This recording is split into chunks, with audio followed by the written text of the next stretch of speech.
Welcome back to the 2 Months Podcast. We are sponsored by Shadified Salon and Barbershop in Edmonton and also Marterloo Barbershop in Calgary.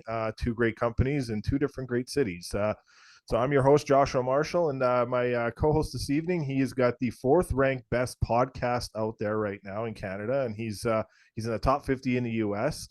He is a Colorado's for the Edmonton Oilers, and you can find him on the regional side too with Gene Principe, Craig McTavish, and all the other great guys that jump in. He's the host of Oilers Now. We got Bob Stauffer. Staff, how's it going?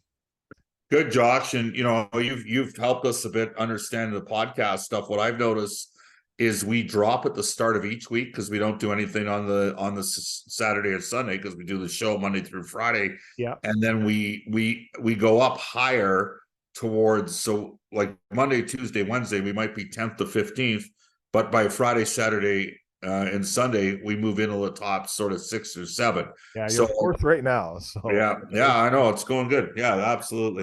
Right up there with Friedman and missing Kirk. Well, they might have a few more, but yeah. we'll take it anyway we can. Right, for sure.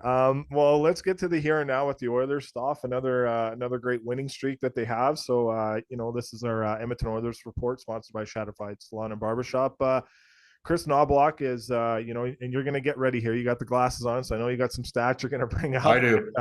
Knobloch sets an NHL record for first 25 games as a head coach. He's had two separate 7-game winning streaks, so that has never been done before in the National Hockey League. And that's my first question. You knew this guy very well.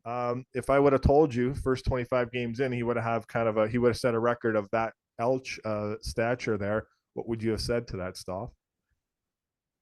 I would have said that if you look at Chris's history, Josh, he's had a tendency to have some runs. And I'm going to take you back to 2011.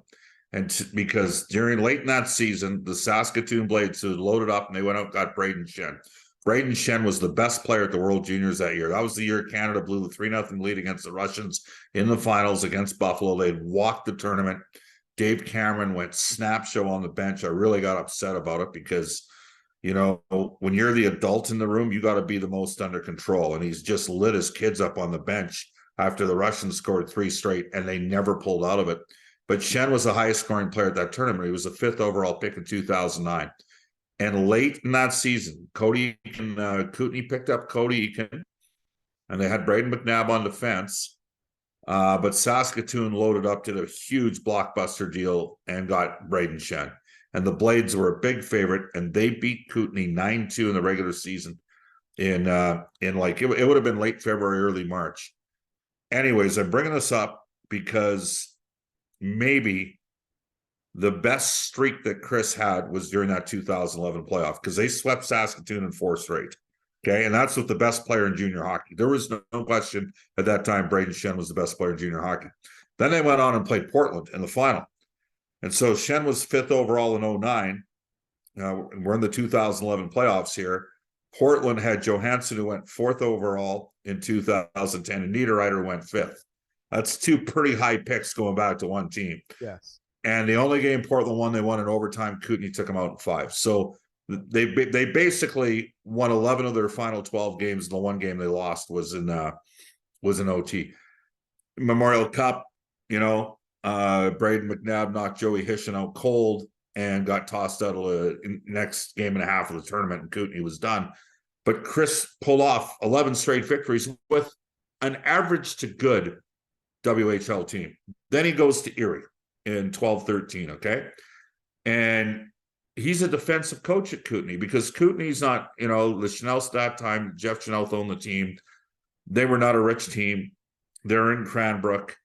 They're not getting the best high-end Europeans. They're certainly not getting any Americans, even though they're relatively close to the border. It's not, they can't provide the inducements that some other organizations like if you look at Quebec and London and Portland, those teams have had some really good American players over the years. Yes. Just figure out why, right? Like there's, obviously they can recruit. But even like Edmonton and Calgary, who the WHL keeps close eyes on at all time, because Edmonton and Calgary want to be good partners in the Western League.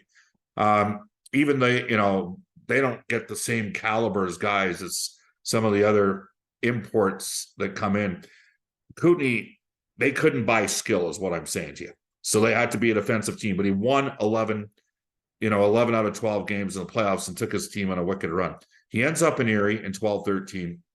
He's a defensive coach at Kootenay. He goes to Erie, okay? First full season in 13-14, he wins 52 games. He had a winning streak of 11, a winning streak of 6, a winning streak of 10, an undefeated streak of 7, a winning streak of 8, a playoff winning streak of 6. They lost in the third round to Guelph, who lost Edmonton WHL final. The next year, 14-15, Connor's last year in junior, McDavid's last year. Undefeated streak of 14, winning streak of 6, winning streak of 10, playoff winning streak of 8. They lose the OHL final to Oshawa, who won the Memorial Cup and beat Leon Draisaitl. That was in the OHL final. And then beat Draisaitl at the Memorial Cup when Leon was the MVP of the Memorial Cup. Now McDavid's gone. And this is when everybody started to think Knobloch could coach. Yeah. 15-16, he wins 52 games. Undefeated streak of 10, winning streak of 15, playoff winning streak of 6. They lose to London in round 3, who wins the Memorial Cup in Red Deer.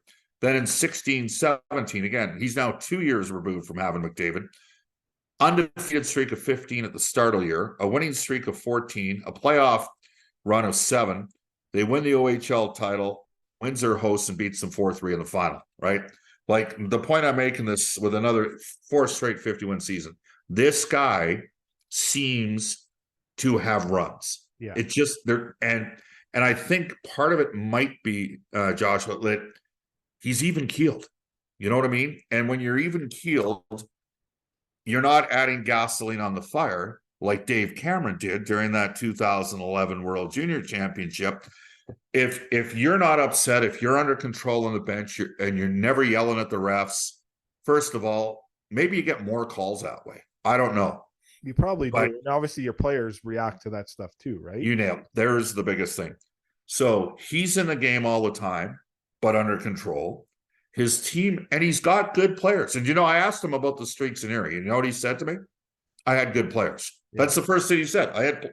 He goes, the streak in Kootenay might have been the most impressive just because we didn't have the same high end. Like, McDavid and Dylan Strome were in Erie together. He had Connor Brown in Erie. He had Alex DeBrincat in Erie. And so, you look at the fact that it is Knobloch with the record. He hasn't even coached 25 games, right? He's coached 23. They're 17-6. If they beat Chicago on Tuesday night, that's 2 8-game winning streaks in his first 24 games. That's unheard of. Yes. So I think he'd tell you it's the players. I agree. But I also think it's he's focused and specific on certain things. He doesn't worry about everything that's out of his control. And I think that because he's emotionally even keeled, I think it results in his teams being able to weather the storm when maybe they are going through a little bit of difficulty. And then he doesn't overthink it. Like, they play the same lineup. Well, we keep winning. We got to keep playing these guys. Yeah. We're not sitting there moving guys in and out of the lineup. They don't have a lot of extra guys to move in and out because of cap issues. So the end result is we're having a completely different tenor and tone to this than we did 6 weeks ago when I was on with you before. Oh yeah, that was quite the rated episode too. So another thing that kind of stands out to me, Stauf, too, is usually when you see new coaches come in, some players get lost in the shuffle, and maybe because the way the cap is, it really isn't working that way. But at the end of the day, these are really good players I'm going to talk about too. And obviously we know how much Jay Woodcroft and Dave Manson loved, Vincent Desharnais and James Hamlin. These guys have been, still pillars, a part of this organization since those coaches have left, and they've done a really good job, being the players they are and kind of growing into their own. Can you talk about maybe what Knobloch might see in those guys and the progression that you've seen in them since the new coaches have come in? Well, it's a good point by you, Josh, just on Desharnais and Hamlin, right? Because they came to the organization as undrafted, let's check that, as unsigned players. Hamlin was undrafted, was contemplating going to the University of Alberta, got an American Hockey League deal. Vincent Desharnais was drafted. He's a 7th-round pick of the Oilers, but Edmonton did not sign him to a National Hockey League deal. So both guys earned their way up from AHL deals and matriculated to getting NHL deals. And that is in large part because of the currency that they bought with Jay Woodcroft and Dave Manson. 100%. I would say especially Desharnais. Now, that said, I think Desharnais has taken another step in his game. The biggest concern I had with Vincent was his puck skills. And Paul Coffey, I mean, he said on my show, he said, Bob, there's two things I told the D when I came in. Number one, I want you guys sitting together in the dressing room. And number two, I want you making plays. And the Oilers are using the middle of the ice a lot in transition. And Desharnais is gaining some confidence in terms of his puck handling ability. He's a great shot blocker. He's he'll step up and fight. It's funny. Here's another thing. The Oilers, because teams are a little bit intimidated by him and there's not as much fighting as there used to be. Like Desharnais had a couple scraps early in the year. There hasn't been a lot of tilts of late. There has not. So, but those two guys, I mean, Desharnais, I personally think the Oilers have to sign him.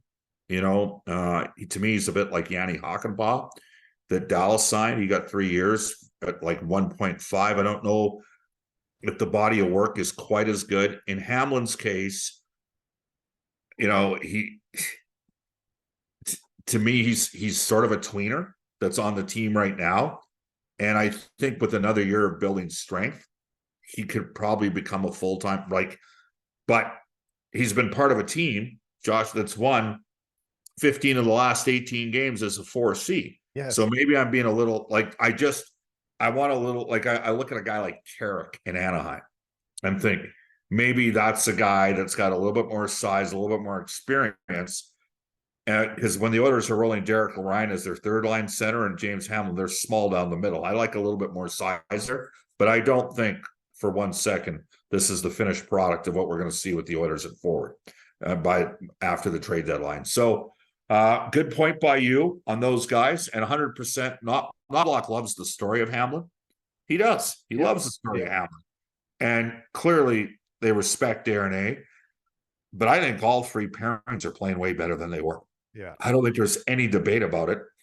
And all you need to do is look at the goal differential over the last 18 games. It's the best in the NHL, and everybody's in a significant upward trajectory, plus minus wise. Yeah.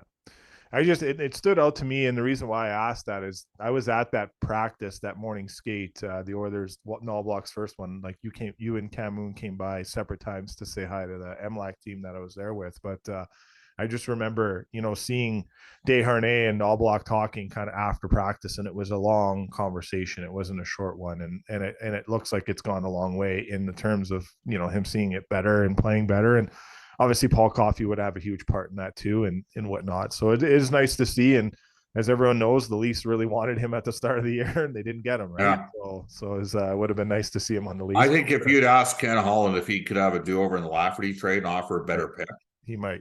Yeah, he might have done it. Just I you know what? I'm biased in this because I love Lafferty, like I do. And what's the status of Ryan Reeves right now? He was supposed to be out longer term, but it's more I think week to week. So it's expected to be, I think, month to month. But I think Lafferty's played way higher up in the lineup in Vancouver than some people thought. I think he's all day he's a third line right wing or a 4C. Yeah. Right. Like I like having right shots in the bottom six, because usually there's more left-handed centermen than right-handed centermen that are elite offensive plays. But you got to have at least a couple righties. Like Derek Ryan's at 56%. But Josh, he's 37 and he plays 10 minutes a game. Like they're going to need some help there at some point. Yeah. But he's doing good. And in that interview, Connor had of him and smiling. Like that must have been pretty nice for you too. Like I know you talked to Friedman about that on his hit with you the other day. But do you want to elaborate a little bit more of how special that kind of was for you? Because this is another guy that you saw and believed in at a very young age, and then obviously saw him at the U of A, and where he's come on to here. And what's scary, Josh, what's scary is the last year he did the Bears was 07-08. He was their third line center. Yeah. I would like to tell you at the end of that season, because I joined the Oilers organization in August, late August of 2008. And the last year I did the Bears was 07-08. I'd like to tell you at that time I knew that Derek Ryan was going to play in the NHL. I didn't. Mm-hmm. I thought Ian McDonald, who played ahead of him, who was a 6'3" centerman, who was third in the WHL in scoring in his 20-year-old and a third pick overall in WHL Bantam draft. I thought he could play in the A. But then the next year, when I'd go down and see the Bears, because I went to the Bears game Friday night.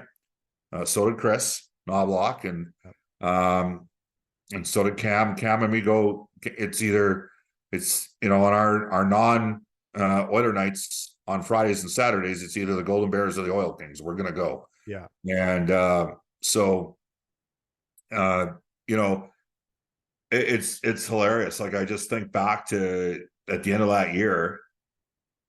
No way did I think that Derek would be in the NHL. Then the next season, when I'd go down there, the next year in 08-09, by the back half of the season, him and Chad Klassen were lighting it up.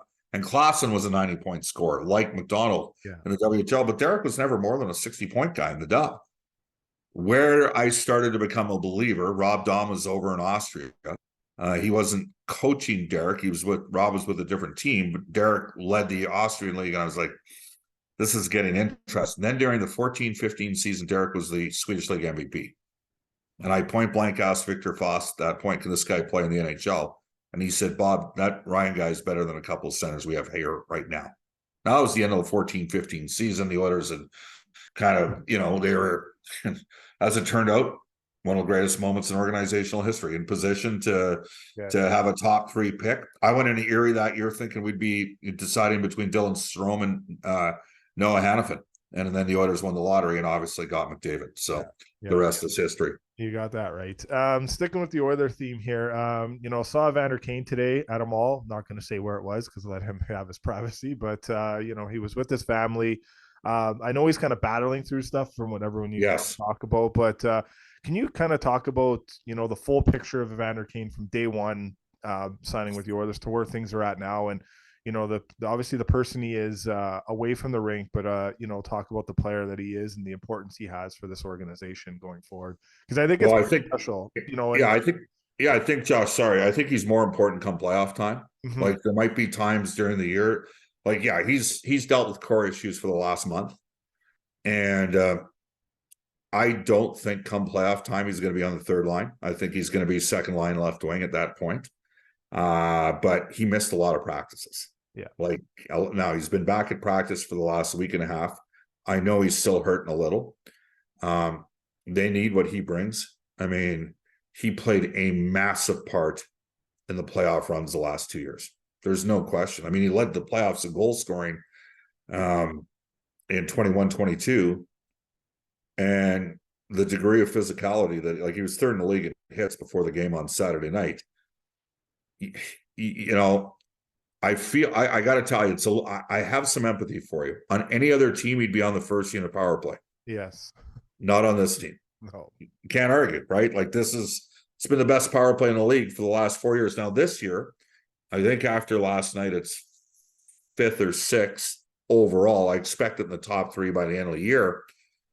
But how do you argue the prior 4 years has been the first time in 30 years a power play was at 25% or higher for 4 consecutive years? Mm-hmm. And obviously last year set the NHL record. So he's not on the first unit. And then Knobloch cut the amount of penalty killers they use, so he's not killing penalties. Right? So his minutes have decreased, but he's also missed some time in practice. And again, I have a feeling that you're going to see, I mean, the Oilers have got, 20-15-1, so that's 36 games. They've got 46 games left. Yeah. I would hazard a guess that at least of half of the remaining games this year, Kane will be back in the top 6. Like, it's inevitable he's going to play higher up in the lineup. He's just too good a player. He's going to get a little bit healthier. And you know what? He's on pace for almost a 30-goal season. And he doesn't play first unit power play. And he hasn't played in the top 6 for the last month. That's hard to do. Yes, it is very hard. Yeah. Can you talk about maybe, obviously not to elaborate, obviously his personal life is his personal life, but just the stuff what he's doing in the community? Because I thought it was pretty special today. Usually when you see hockey players of that age, out in the public eye, you're kind of getting stopped. And I think there was a lot of respect that people did nod at him, like waved and whatnot. And I didn't nod Yeah. if I saw him, but it was just kind of nice to see the respect that he's given and he's gotten here, and you know what he's done, you know, family wise, and you know, raising you know, 3 kids, and has a beautiful I think girlfriend or wife. I don't know if they're married or not, but just you know what that maybe have done for him, and coming here I think was the right place for all this stuff to happen, in my opinion, but I could be wrong. But Yeah, there's no question he's been involved and he's been out there, you know, like and that's part of who he is, and he's yeah, got an entrepreneurial spirit.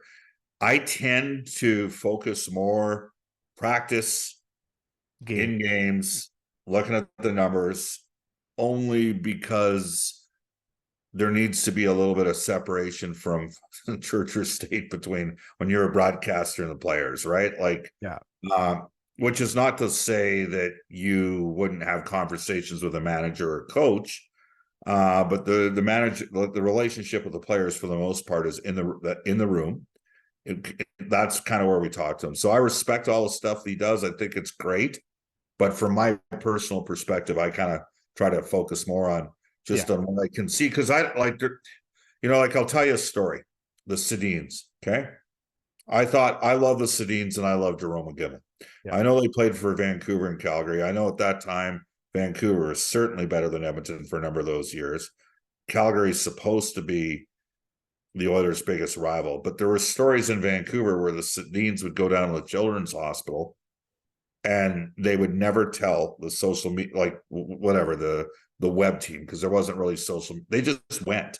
They yes, just did stuff. And so, you know, it's now we have iPhones now, right? Like it's a completely different world. Anybody can film anybody at any time. So I just, everybody's got a different approach. Some people are, you know, are more open about being, wanting awareness for things. It's no different than how people deal with things like cancer and illness, mental health. You know, some people want to share mm-hmm. and other people internalize. And I'd suggest to you that there's no right way or wrong way to do it, right? You know what I mean? Like, There is, yeah, never, right, which is, but I will tell you, with age and experience in life comes acceptance yeah, and a realization that, okay, that's the way that family's handling that situation. I totally respect that. Or conversely, that's what that family wants to do. They want to, you know, some families internalize it and don't discuss, you know, sort of if they've got a sick child or something, and others want to share in their journey. And I think both are completely acceptable. So I transition that into talking about, from our perspective, when you're in the media, and even though I technically work for the Oilers Entertainment Group, like I'm focused on, you know, I try to go to every practice. It's easier now because the show moved. yes, I have the privilege of broadcasting the games and watching the minutes. I tend to have a really good memory, so I can compartmentalize and think of, oh yeah, when was that? You know, so I'll tell you one thing I liked about Kane this year. Okay, one thing I really liked. yeah, The Oilers were in Minnesota. Minnesota was running around. I want Edmonton to add at least one more guy that can take care of business. I think Edmonton misses Costin a little bit. Nurse and Kane are really good players. Darren A is a developing player. Boston provided them a little bit of backup. I'd like Edmonton to have another guy that, if need be, that's why I mentioned a guy like Carrick in Anaheim. Like that's the type of player that might make sense as an add-on. Might make sense. I don't know if whatever happens. He's also a UFA, so maybe he's available. But we're going to go back to Derek Ryan. Brandon Duhaime ran him twice on one shift, and Evander Kane said, "We're going." yes, Okay, that isn't Brandon Duhaime running Connor McDavid or Leon Draisaitl. That's Brandon Duhaime running Derek Ryan, who's like a bottom six guy on the Oilers, and Kane wasn't going to let him do that to one of his teammates. And that was a moment where I was like, "There's a good teammate," which is not because there might be some guys like, you know, look what happened the other night with Bedard. yeah. Kurashev going after, yeah, going after, Right? Like, you know, like you gotta, if somebody's cheap shots Connor, the whole team's going in there. But I thought it was awesome that Evander stuck up for Derek in that situation. I thought that was really cool. Mm-hmm. It definitely was. And again, we'll finish up on this for the Oilers team and we'll get to some other things around the NHL. But obviously, Elliot Friedman, he's reporting last night on Hockey Night Canada on Saturday headlines that William Nylander is closing in on a 8-year contract extension around $11.5 million. That could be done when this episode gets dropped out Monday, but well, you could text the guy and find that. I don't know if he's still up. But... Yeah, exactly. But it sounds like that's going to get done. And your thoughts on that deal, and then what does that deal mean in the comparison for Leon Draisaitl's next contract, Staff? Well, I mean, obviously, Draisaitl's a better player than Nylander. So obviously, if he's getting $11.5 million, is Draisaitl getting $14 million on the next? Great question. And like Nylander's, frankly, Nylander's become better than I thought he was going to be. Correct. Do you agree with that? You're a Leafs fan. Did you think I do, but I'm I'm on the school of also, what do they play 37 games now or 36 games? And it's weird that, he's on pace for 115 points, man. He is. And it's crazy that what he's done this season has drove up the number in a good way, but it's also, again, it's another contract that Toronto doesn't win. Like they just saw if there's no COVID, maybe Hyman scoring a hat trick in San Jose last night for the Leafs instead of him scoring a hat trick in Edmonton against Ottawa. Like that one's still tough as Leaf fans of how Kyle Dubas never figured that one out. And hey, Mike Fuda was on our episode last episode on our podcast, and we still cannot believe that deal never got done. And it is what it is. And listen to the guys on. Well, it's only been the best. It's only been the best free agent signing in Oilers history. Yeah, Zach Hyman. It's already been the best free agent signing. 100%, and it will continue to be because there's no this big drop off, in my opinion, in his game. I don't see it ever happening. This guy played on a torn ACL for the Toronto Maple Leafs in the second series they played the Boston Bruins. He played it was like the first or second game. I think it was the second game actually. He tore his ACL and he played 5 more games after that on that. That just says a lot about the person and and what he brings to the table. So they would have 4 guys at like 10.5 to 11.5 million. They're going to have it. Yeah. Obviously next year's the the Matthews deal kicks in and then Tavares deals is up 11 year, and then Marner's going to be due, but all those guys are going to be, their whole contract, situation. It's just, again, and that's the thing is, guys you listen to in the industry, it's just shocking because going into the season, it was 8.5 million. And then it's goes from 8.5 million to 11.5 million. It gets done. Another thing that he's doing that other guys aren't doing, so we can give him kudos for that, is he's signing 8 years. Marner didn't do it. Matthews didn't do it twice. So, the fact that he's doing 8 years is also nice, but the fact he's doing 8 years, but he's still getting paid at a really high cap hit because he's a heck of an offensive player. He's a real talent, and they got a good team. I think that obviously they were hoping that Samsonov would have been better for them, and they've used a lot of guys that are sort of spent a lot of time in the American League on the back end. Yeah, they're going to add a defenseman at some point. As for Draisaitl, stay tuned. Absolutely, he's coming in at a higher price point. Yeah. Than Nylander. It's not even and I know right now Nylander's got more points than him, but the 2 highest scoring players in the league since the start of the 16-17 season are Connor McDavid and Leon Draisaitl. And the last 2 years in the playoffs, Josh, the best, the most, I'll just say it, the best 2 well, the stats back it up, everything, the play, the right. Edmonton didn't lose they didn't lose to Colorado or Vegas because of Leon Draisaitl and Connor McDavid. Leon, through the first 2 games of the Vegas series, you could have made a strong argument he'd been the best player in the playoffs the last 2 years. And then, he'd scored 6 goals in the first 2 games. That's the problem. They lost that series because Connor and Leon scored 11 of the 19 goals. All that scoring depth that they had during the season kind of went a little quiet, especially in games 5 and 6 against Vegas. And we're sitting here it's just crazy. But to answer your question, will it play a factor? I don't know. Is Leon going to get paid? Oh yeah, he's going to get paid, and he deserves to. He's a hell of a player. The cap will be much higher by the time he gets that too. So that should be noted for sure. This public service announcement is brought to you by our friends at CDN. Here's a crazy thought. Not all teamwear needs a team logo.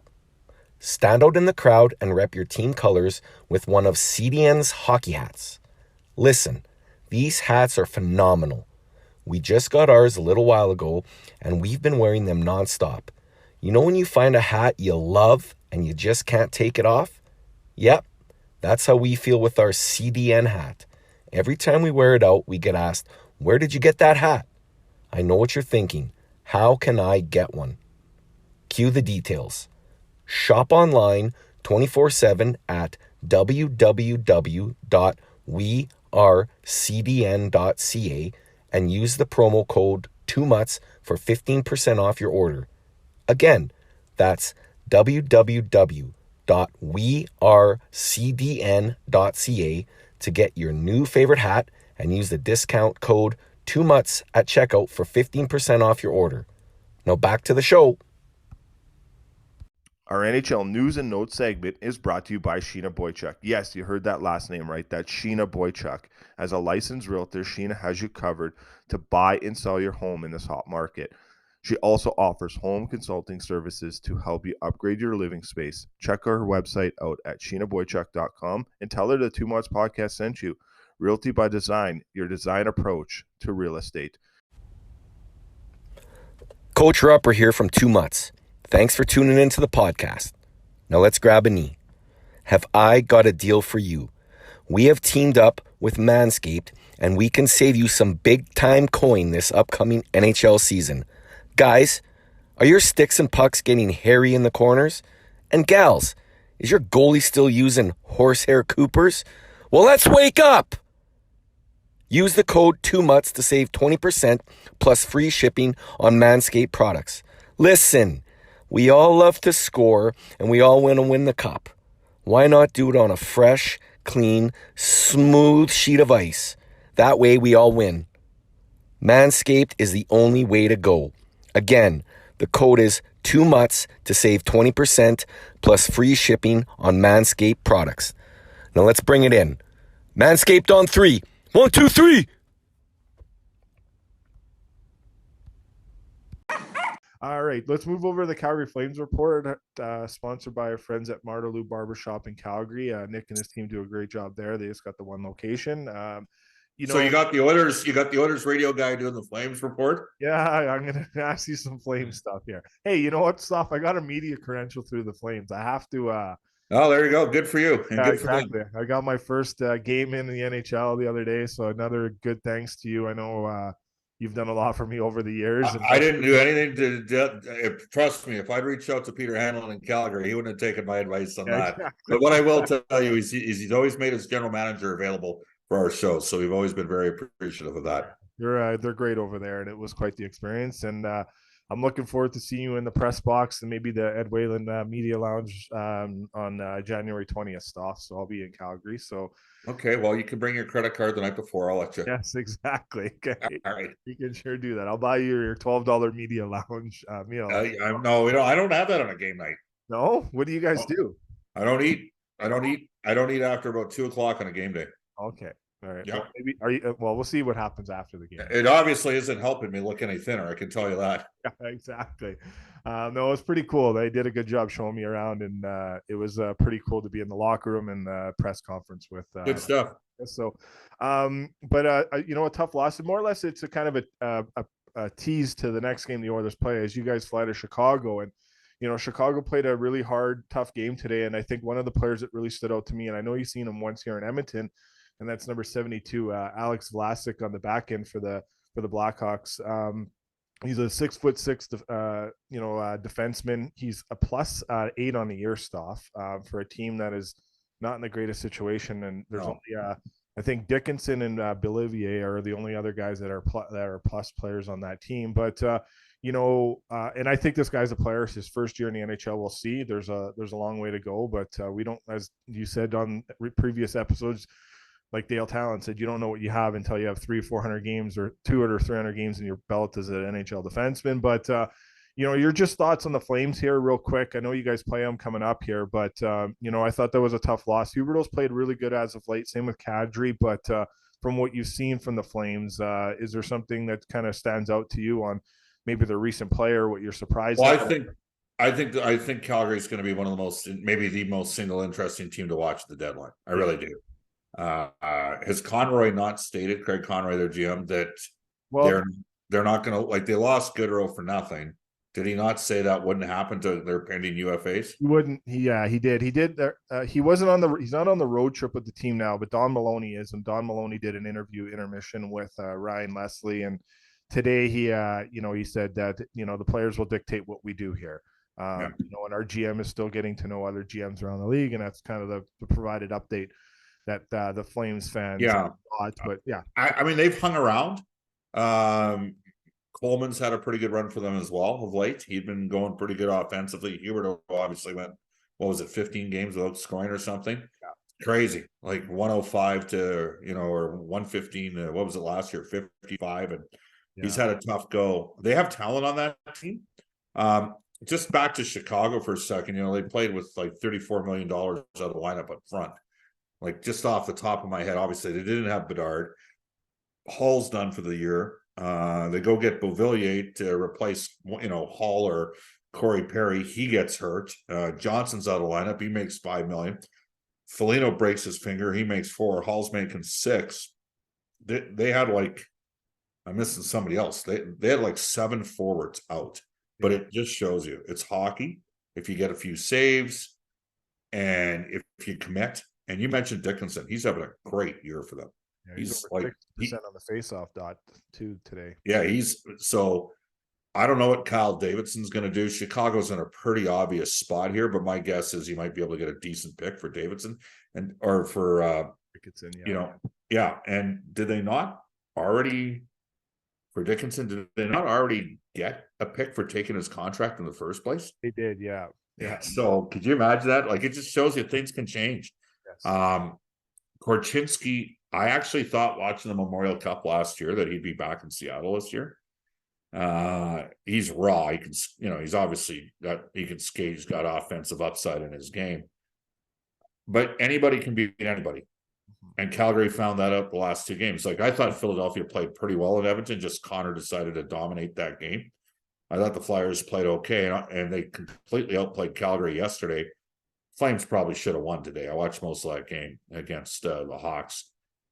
Edmonton, second chance to win 8 straight games. You know who they got the 8th straight victory against last time? Connor Bedard and the Chicago Blackhawks. Yeah, in Edmonton, yeah. So we'll see. We'll see what happens. But as for Calgary, I think they're going to be one of the most interesting teams. I mean, Lindholm, Hannafin, both pending UFAs. Tanev. Yeah. There'd be a lot of interest in those 3 players around the league.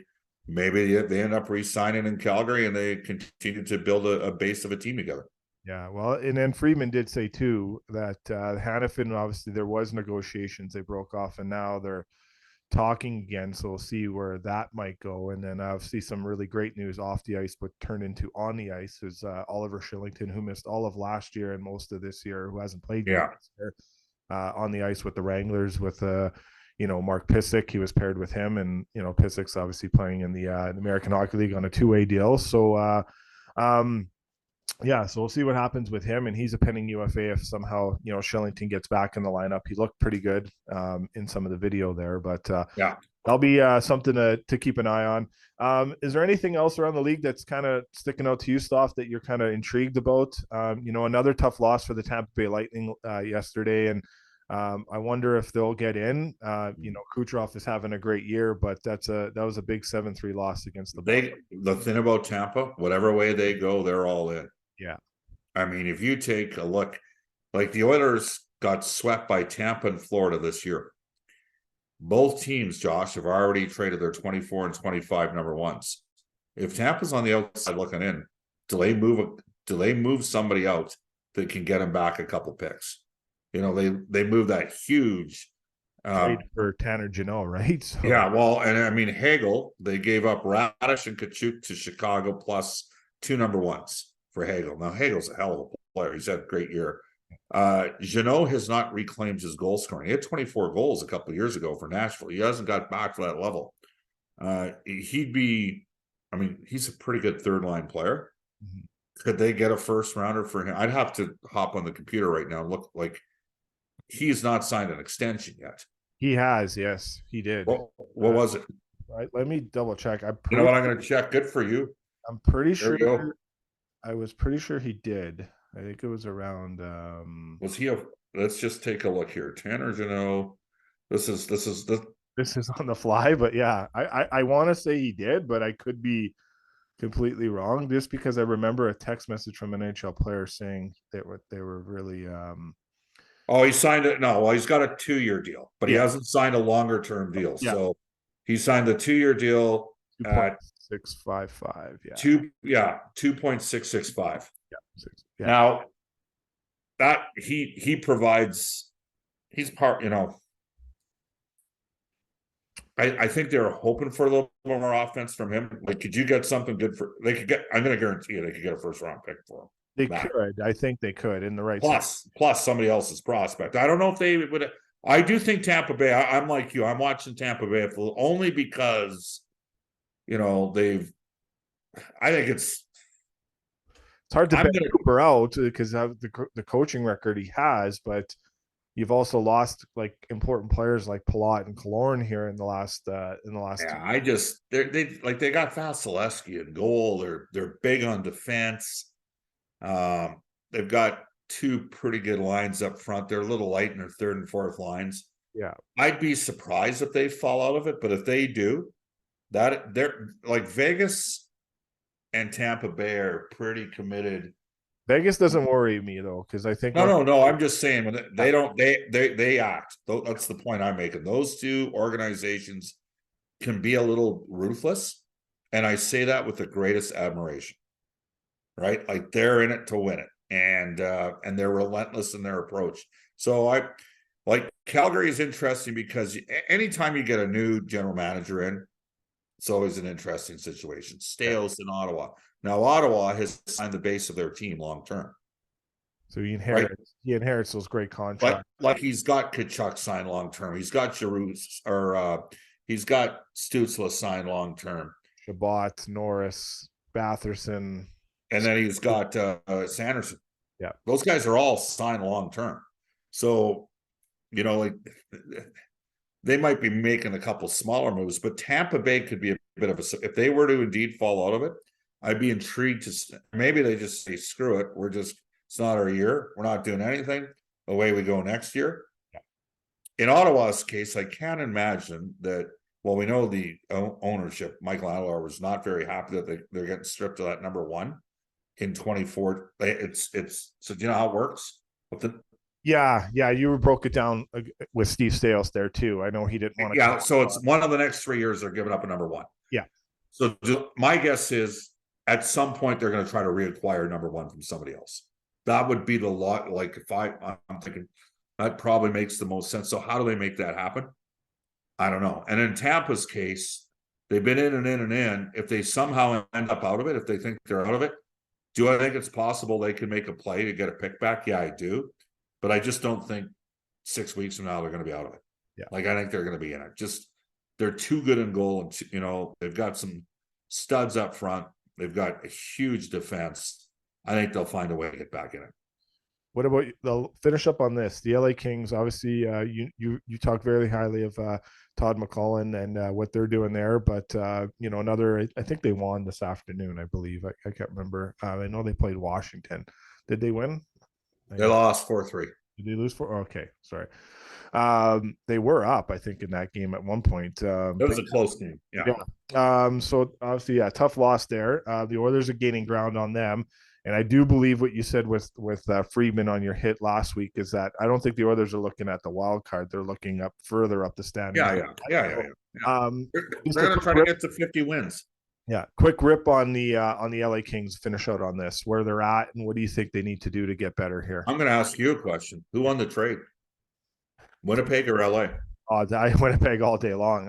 When you guys played them the other night, I was, it was me having to go look for Pierre-Luc Dubois instead of me noticing him through the game of the commentators kind of pointing out plays that he did. So I don't know if that's a product of a guy who just got signed and he knows he's got paid, or is that just? Yeah, I love Velarde. You know that because you've heard over the years. Yes. I love Velarde. And I'm just looking at what Kevin Cheveldayoff was able to do there and add some more depth to their forward units. And I mean, obviously Winnipeg's a little bit of a surprise that they're this good. By the way, the Oilers are 15-3 in the last 18. It's the best record in the league since November 24th. They won on the road in Winnipeg, coming from behind in the third period, and they won on the road at MSG against the Rangers. Those are the top two teams in the league. Yeah. And Edmonton won on the road in their barns when trailing going into the third period. The thing about LA is I was looking at Kopitar and Deneau down the middle, and then they have Byfield. And I like Byfield a lot. He'll eventually play center, I think, in 3 or 4 years, maybe when Kopi's done. Yeah. I thought they had more depth than Edmonton further down. As it turned out, the Oilers won 6. And I think in LA, I think we thought Alex Turcotte was going to be more of a player than what he has been. Right? Yeah, he got derailed from injuries. Yeah. Right. That's a 5th overall pick. So now the guy they have, Josh, is Brant Clark. And at some point, I think he's better than Spence, who's on their back end. Yeah. But 100%, I think the Dubois we've seen through the first 35, 38 games this year, I think the Kings were hoping for more. So it hasn't happened yet. It doesn't mean he isn't going to be better as the season goes on. Yeah. Well, that's one for sure. Another guy, I wonder if they didn't want to get rid of, obviously I think it was in the Fiala trade, but Brock Favors turned out to be a hell of a defenseman. And it probably Bill Guerin's a good GM. He is. Bill's a good GM. They made some. They lack skill. That's why. So I think Everson's a good coach. I think Minnesota lacks a little bit of skill. They're hard to play against. Edmonton's had challenges going in there and playing. That was a good trade. Yeah. Favors, you could argue Favors their best defenseman. You do that trade at 30 minutes. You do that trade. Yep. Yeah, 30 minutes a night, and there's not too many. As Mike Fuda said, there might not be too many number one defensemen, but Brock Faber might be one of them right now. He might be pretty tough to trade. Yeah. So it's going to be interesting here in the next few weeks, right? Because the Oilers, Holloway's going down. He's going to play a little bit of center once they actually play some games. Broberg's played terrifically over the last few games. To me, I would think that Broberg, Holloway, and Lavoie have to graduate on the Oilers roster next year, just from a cap perspective, and they're all big. They're all bigger bodies. But I'm going to be very interested to see what ultimately happens between now and the deadline, to see what kind of additions Edmonton. And that's the other thing you got to factor is, do teams look at bringing in 3 or 4 new players and pushing to get themselves over the top? Yep. It should be a good next couple months. Yeah, for sure. All right, let's finish up on that. Staff, enjoy the next several games here. We'll see you in Calgary on the 20th. Thanks for the warning. And exactly, you're very welcome. So all the best to you. Happy New Year to you and your family, and everyone in your circle there, and continued success along the way here. So thanks, Staff, for joining us. Josh, stay positive. I will. Thank you. Okay. There you go, my man. Awesome stuff. Okay.